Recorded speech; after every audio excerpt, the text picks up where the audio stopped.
Hi everyone, welcome to Dhani kitchen. ఈరోజు వీడియోలో అసలైన నెల్లూరు చేపల పులుసు ఎలా ప్రిపేర్ చేసుకోవాలో చూపిస్తాను. ఇలా ట్రై చేశారంటే సూపర్ టేస్టీగా ఉంటుంది.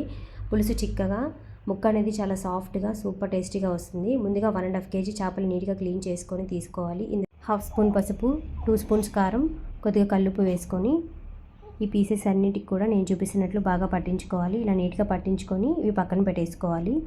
ఇలా నేను చూపిస్తున్నట్లు చేపల పులుసు ట్రై చేశారంటే సూపర్ టేస్టీగా ఉంటుంది ఫ్రెండ్స్. మీరు కూడా ట్రై చేయండి. ఇలా పట్టించుకున్న తర్వాత ఇవి పక్కన పెట్టేసుకోండి. ఇప్పుడు పులుసు కోసం ఒక గిన్నె తీసుకొని 100 grams చింతపండుని తీసుకొని ఇందులోకి వేడి నీళ్ళు అనేది పోసుకోవాలి. ఇలా వాటర్ పోసుకున్న తర్వాత ఒకసారి నీటి క్లీన్ చేసుకొని వాటర్ అంతా కూడా వంపేసుకోండి. ఇప్పుడు ఇందులోకి వేడి నీళ్ళు పోసేసుకొని పక్కన పెట్టేసుకోండి. ఇప్పుడు చేపల పులుసు ఎలా ప్రిపేర్ చేసుకోవాలో చూపిస్తాను. స్టవ్ ఆన్ చేసుకొని కడాయి పెట్టుకొని ఆయిల్ అనేది వేసుకోవాలి.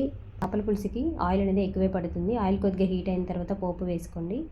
పోపు కొద్దిగా ఫ్రై అయిన తర్వాత ఇందులోకి ఆనియన్ పీసెస్ని యాడ్ చేసుకోండి. ఒక ఆనియన్, ఒక టమాటా, 2 పచ్చిమిర్చి సరిపోతాయి చేపల పులుసుకి.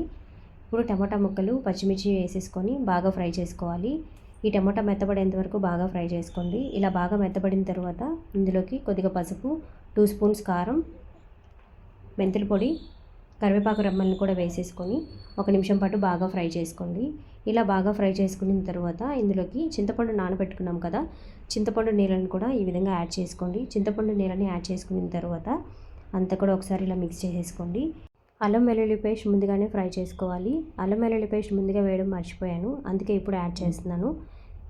అల్లం వెల్లుల్లి పేస్ట్ వేసేసుకొని అంతా కూడా ఒకసారి ఇలా మిక్స్ చేసుకోండి. కల్లుప్పు కూడా వేసేసుకొని మొత్తం నేను చూపిస్తున్నట్లు ఇలా మిక్స్ చేసుకొని మూత పెట్టేయండి. 5 నిమిషాల తర్వాత మూత తీసి ఇలా ఉడుకుతున్నప్పుడు పసుపు, ఉప్పు, కారం పట్టించి పక్కన పెట్టుకున్న చేప ముక్కలన్నిటి కూడా నేను చూపిస్తున్నట్లు ఈ విధంగా వేసేసుకోవాలి. చేప ముక్కలన్నింటినీ కూడా ఈ విధంగా వేసుకున్న తర్వాత మూత పెట్టేసి ఇంకొక 10 నిమిషాలు ఉడికించుకోవాలి. అస్సలు చేపల పులుసు చేయడం రాని వాళ్ళు కూడా ఈ వీడియో చూసి చేసినట్లయితే చేపల పులుసు భలే కుదురుతుంది. సూపర్ టేస్టీగా వస్తుంది ఫ్రెండ్స్. మీరు కూడా ట్రై చేయండి. మీకు ఎలా కుదిరిందో కమెంట్ చేయడం మర్చిపోవద్దు. ఇప్పుడు ముక్కలన్నీ కూడా వేసుకొని ఒకసారి ఇలా మిక్స్ చేసుకొని దీనిపైన మూత పెట్టేసి 10 నిమిషాలు ఉడికించుకోవాలి. 10 నిమిషాల తర్వాత మూత తీసి చూసారంటే చేపల పులుసు చిక్కగా వచ్చేసి సూపర్ టేస్టీగా అయితే కుక్ అయిపోయింది. ఈ వీడియో మీకు నచ్చినట్లయితే ఒక చిన్న లైక్ చేసి మన ఛానల్ని సబ్స్క్రైబ్ చేసుకోండి. ఈ చేపల పులుసు అస్సలు వంట రాని వాళ్ళు కూడా చాలా ఈజీగా ప్రిపేర్ చేసుకోవచ్చు. వేడి వేడి రైస్లో కానీ, రాగి సంగట్లో కానీ సూపర్ టేస్టీగా ఉంటుంది. Please to like and subscribe. Thank you for watching.